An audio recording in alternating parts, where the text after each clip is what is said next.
बिस्मिल्लाहिर्रहमानिर्रहीम। Welcome to the sixth session of SPC. हमारा जो आज का टॉपिक है वो है basic control charts for variables. हम लोगों ने शुरू किया था इंट्रोडक्शन से, फिर उसके बाद वैल्यू एडिशन जो एसपीसी से होती है, उसके बाद हमने वेरिएशन और वेरिएबिलिटी को समझने की कोशिश की थी और उसका स्पेसिफिकली रिलेशन किसी प्रोसेस के कंट्रोल में होने और केपेबल होने में समझा था। वहाँ पे हमने फिर ये भी देखा था कि कोई प्रोसेस जो इन कंट्रोल होता है वो ज़रूरी नहीं है कि केपेबल भी हो। यानी स्टेटिस्टिकल कंट्रोल का मतलब ये नहीं है कि कस्टमर की डिमांड भी पूरी हो रही हो। फिर कंट्रोल में हमने देखा था कि ना होने की रीजंस जो हैं वो कॉमन कॉज भी हो सकती हैं और स्पेशल कॉज भी हो सकती हैं। उसके बाद हमने कंट्रोल चार्ट्स का एक इंट्रोडक्शन लिया था और फिर उसकी लास्ट सेशन में हमने मिनट ऐप पे हैंड्स ऑन प्रैक्टिस की थी।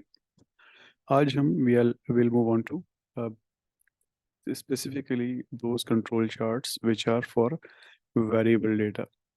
अब उसमें भी बेसिक चार्ट्स भी हैं और एडवांस चार्ट्स भी हैं, तो हम आज खाली बेसिक चार्ट्स को देखेंगे। नेक्स्ट सेशन में हम इसी को मिनट ऐप पे करेंगे और उसके बाद एडवांस चार्ट्स को, वेरिएबल्स के चार्ट्स को देखेंगे। हमारे जो आज के टॉपिक्स हैं वो सबसे पहले IMR चार्ट को हम देखेंगे, यानी individual and moving range charts को। फिर उसके बाद एक्स बार, जो मीन को हम एक्स बार कहते हैं। फिर रेंज, रेंज का मतलब होता है वैल्यूज़ की हाईएस्ट और लोएस्ट वैल्यू में कितना फासला है। और स्टैंडर्ड डेविएशन, तो इन कंट्रोल चार्ट्स को देखेंगे। फिर इनकी रिस्पेक्टिव एग्जांपल्स देखेंगे और फाइनली देखेंगे कि सैंपल लेते हुए क्या कंसिडरेशंस होती हैं और कंट्रोल चार्ट्स को इस्तेमाल ट्रेडिशनली कैसे किया जाता था और कंप्यूटर्स के आने के बाद क्या फ़र्क पड़ा है। सबसे पहले देखते हैं individual and moving range control charts को।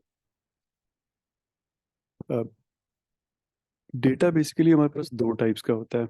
एक को हम कहते हैं एट्रीब्यूट डेटा और एक को कहते हैं वेरिएबल डेटा। एट्रीब्यूट डेटा जो है वो बेसिकली नो गो या काउंट की इंफॉर्मेशन या पास फेल या एक्सेप्टेबल नॉट एक्सेप्टेबल, इस तरह की चीज़ों को हम एट्रीब्यूट डेटा कहते हैं। और जो डेटा कंटिन्यूस मेजरमेंट स्केल पे हमारे पास होता है उसको हम वेरिएबल डेटा कहते हैं। एट्रीब्यूट की एग्जांपल्स ये हो सकती हैं नंबर ऑफ डिफेक्टिव यूनिट्स, यानी आप सारा दिन काम कर रहे हैं, उसमें ख़राब यूनिट कितने बने। Number of complaints received from dissatisfied customers, यानी जहाँ पे सिर्फ नंबर्स की बात हो रही है, नंबर्स का मतलब होल नंबर्स, तो वो एट्रीब्यूट डेटा होता है। इसी तरह नंबर ऑफ पेशेंट्स जिनके खाने लेट डिलीवर हुए वगैरह। वेरिएबल डेटा की एग्जांपल्स में है जैसे मेजरमेंट ऑफ हाइट, जो कि होल नंबर्स में ज़रूरी नहीं है कि वो होल नंबर के आगे फिर डेसिमल के बाद भी काफ़ी प्लेसेस तक हो सकता है। इसी तरह वेट, लेंथ, कंसंट्रेशन किसी लिक्विड में मुख्तलिफ कंपाउंड्स की या मॉलिक्यूल्स की, इसी तरह प्रेशर वगैरह, जितने भी वेरिएबल डेटा होता है उसको हम एक अलग तरह से कंट्रोल चार्ट्स पे डील करते हैं, और जो एट्रीब्यूट डेटा डेटा होता है उसको एक और तरह से डील करते हैं।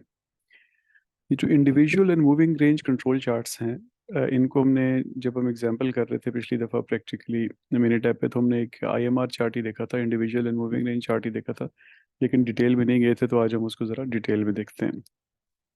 अब बहुत सारी ऐसी सिचुएशंस होती हैं जहाँ पे इट इज़ वेरी लॉजिकल कि आप सैंपल साइज जो है वो एक सिंगल यूनिट का लें। For example, per unit time जहाँ प्रोसेस की आउटपुट होती है, यानी एक घंटे में कोयला कितना प्रोड्यूस किया या पर वीक कितना प्रोड्यूस किया, 10 टन्स बाय अ माइन, जैसे हमने पिछली दफ़ा एग्जांपल देखी थी। तो वहाँ पे इट्स लॉजिकल के आप एक सिंगल वैल्यू लें पर यूनिट टाइम जो कि हम बात कर रहे हैं। इसी तरह इकोनॉमिक डेटा जो होता है, ग्रॉस नेशनल प्रोडक्ट मंथली, अब देयर इज़ नो पॉइंट कि अब 4 महीने का लेके उसकी एवरेज लेते रहें, तो हर महीने का अलग लेना इट इज़ वेरी लॉजिकल। इसी तरह अनएम्प्लॉयमेंट रेट्स महीने में या क्वार्टर में कितने चल रहे हैं, तो वो एक ही डेटा लॉजिकल होता है कि लिया जाए। इसी तरह फॉर एग्जांपल, ऐसे प्रोसेसेस जिनके की क्वालिटी करेक्टरिस्टिक वो हर दफ़ा मेजर होते हैं जब भी कोई आइटम प्रोड्यूस होता है। यानी जो चीज़ हमने प्लॉट करनी है, वेट, प्रेशर, हाइट, जो भी चीज़ हम प्लॉट कर रहे हैं वो कंटिन्यूसली मेजर हो रही है। वो किन केसेस में हो सकती है? अ, जैसे अ, आपके ऐसी सिचुएशंस हों जहाँ पे ऑटोमेशन हो, यानी आपको मेजर करने की ज़रूरत ना पड़े, बल्कि पार्ट एक जगह से गुजर रहा है और उसका डेटा रिकॉर्ड हो रहा है, तो ऑब्वियसली फिर वहाँ पे आप हर चीज़ को ही रिकॉर्ड करते हैं। इसी तरह जहाँ लॉन्ग साइकिल टाइम्स होते हैं, जैसे क्योरिंग होनी है किसी स्ट्रक्चर की या किसी मेटेलिक पीस की, जिसको 10-12 घंटे लगने हैं, साइकिल टाइम काफ़ी ज़्यादा है उसका, तो वहाँ पे एक इंडिविजुअल वैल्यू लेना ज़्यादा अप्रोप्रिएट होता है। इसी तरह सिचुएशंस जहाँ पे मेजरमेंट टाइम्स फिक्स नहीं होते और इरेगुलर इंटरवल पे आपको चीज़ें मिलती हैं यहाँ के, यानी एक ट्रक आना है, उसमें एक शिपमेंट है फॉर एग्जांपल एक ऐसी चीज़ की जो मॉइस्चर के लिए सेंसिटिव है, तो जब भी ट्रक आएगा तो आप एक दफ़ा मॉइस्चर ले लेंगे उस कंटेनर में, और वही सिंगल रीडिंग लेना लॉजिकल है। कोई ज़रूरत नहीं है कि अगला ट्रक पता नहीं 3 दिन बाद आए, उसकी इस ट्रक के साथ एवरेज निकालें, तो हर एक को अलग लेना इज़ लॉजिकल। तो ये जो आईएमआर चार्ट्स होते हैं या इंडिविजुअल वैल्यूज़ के जो चार्ट्स होते हैं, they are sensitive to non normality. जैसा हमने देखा था मिनिडेप पे प्रैक्टिस करते हुए, कि जब हमें डेटा मिलता है तो हमने पहला काम क्या करते थे कि देखते थे वो नॉर्मल है या नहीं है। तो आईएमआर चार्ट्स में इनफैक्ट तकरीबन सब वेरिएबल चार्ट्स में नॉर्मेलिटी बहुत इंपॉर्टेंट रोल प्ले करती है। तो हमें इंश्योर करना होता है कि जब भी डेटा है हमारे पास कि वो नॉर्मल हो या नियर नॉर्मल हो, और अगर नहीं नहीं है तो उसको ट्रांसफॉर्मेशन जॉनसन्स या बॉक्स कॉक्स यूज़ करके नॉर्मल में कन्वर्ट करते हैं और फिर उसको कंट्रोल चार्ट्स बनाते हैं उसके। Otherwise there is no point, क्योंकि डेटा नॉर्मली नहीं है और कंट्रोल चार्ट इस अजम्पशन पे बनता है कि वो नॉर्मल है और उसी से उसका नॉर्मेलिटी एनालिसिस करता है वो। तो जिस डेटा पे नॉर्मेलिटी एनालिसिस किया जाता है उसका नॉर्मल होना ज़रूरी होता है। बेसिकली आईएमआर चार्ट जो होता है वो एक सिंगल चार्ट नहीं है, बल्कि दो अलग अलग चार्ट होते हैं। आई का मतलब होता है इंडिविजुअल चार्ट और एम का मतलब होता है मूविंग रेंज चार्ट। इन दो को आप इकट्ठे देखते हैं तो आपको पूरी पिक्चर समझ आती है। इंडिविजुअल चार्ट जो होता है वो इंडिविजुअल वैल्यूज़ को प्लॉट करता है और बेसिकली मीन को मॉनिटर कर रहा होता है कि मीन सेंटर लाइन पे ही चल रहा है या शिफ्ट हो रहा है, यानी प्रोसेस का मीन शिफ्ट तो नहीं हो रहा। इसको जब आप मॉनिटर करते हैं तो ये आपको कॉमन कॉज और स्पेशल कॉज दोनों ढूंढ के दे सकता है अगर हो प्रोसेस के अंदर। जो मूविंग रेंज चार्ट होता है ये बेसिकली प्रोसेस की वेरिएबिलिटी को मेजर कर रहा होता है। मूविंग रेंज चार्ट जो है, in other words, it tracks the absolute difference between each measurement to its previous measurement. तो इंडिविजुअल चार्ट में आप हर वैल्यू को प्लॉट करते हैं। मूविंग रेट चार्ट में दो सक्सेसिव पॉइंट्स में जो फर्क होता है, यानी एक पॉइंट अगर 3 है और एक पॉइंट 5 है तो उन दोनों का फर्क हो गया 5 - 3 = 2, तो वो 2 को प्लॉट कर देगा। इसी तरह अगले दो में कितना फर्क है तो उसको प्लॉट कर देगा। अभी हम एक एग्जांपल देखते हैं। ये आपके सामने जो ऊपर आई चार्ट बना हुआ है और नीचे मूविंग रेंज इंडिविजुअल चार्ट बना हुआ है और नीचे मूविंग रेंज चार्ट बना हुआ है। तो इंडिविजुअल चार्ट स्टैंडर्ड चार्ट है जिसमें जो भी वैल्यू आई आपने प्लॉट कर दी। पहली वैल्यू 52 और 53 के दरमियान है, दूसरी तकरीबन 53 पे है, तीसरी भी 53 पे है, एंड सो ऑन, वो सब प्लॉट हो रही हैं। लेकिन अगर आप उसके नीचे देखें तो वहाँ पे मूविंग रेंज प्लॉट हो रही है, यानी ये जो ऊपर वाली वैल्यू नंबर 1 और 2 थी आई चार्ट में, उनमें तकरीबन एक का फ़र्क था। एक तकरीबन 52 थी और एक तकरीबन 53 थी, तो 53 में से 52 निकालें, एक बचता है। तो नीचे आपने मूविंग रेंज चार्ट पे 2 के नीचे एक 1 प्लॉट कर दिया, क्योंकि 2 और 1 का डिफरेंस 1 था। अब इसके बाद 3 और 2 हैं, 3 और 2 में कोई डिफरेंस नहीं है, दोनों एक ही वैल्यूज़ हैं, तो वहाँ पे आपने 3 के नीचे आके 0 का डॉट लगा दिया, यानी ये 0 पे डॉट लगा दिया, एंड सो ऑन।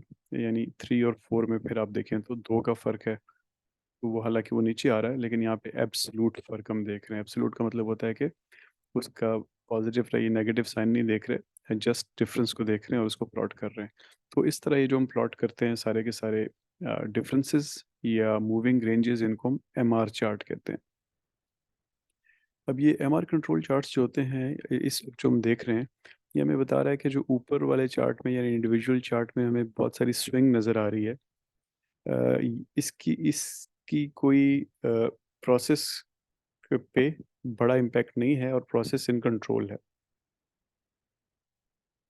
अब एक चीज़ आप देखें अगर, जो आपको दोनों चार्ट्स में डिफरेंस नज़र आ रहा होगा, वो ये है कि ऊपर वाले चार्ट में मीन और अपर कंट्रोल लिमिट और मीन और लोअर कंट्रोल लिमिट में फासला बराबर है, लेकिन नीचे वाले चार्ट में अपर कंट्रोल लिमिट और लोअर कंट्रोल लिमिट के दरमियान में मूविंग रेंज नहीं आ रही, बल्कि बिल्कुल नीचे आ रही है।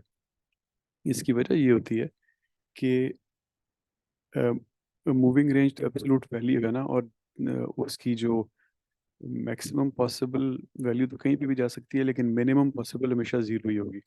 यानी दो सक्सेसिव वैल्यूज़ के दरमियान फ़र्क ज़ीरो से कम तो नहीं हो सकता, वो दोनों बराबर, ज़्यादा से ज़्यादा बराबर ही होंगी। कि अगर कम, एक कम हुई और एक ज़्यादा हुई, वेदर इट इज़ नेगेटिव और पॉजिटिव, हम उसको पॉजिटिव ही प्लॉट करते हैं।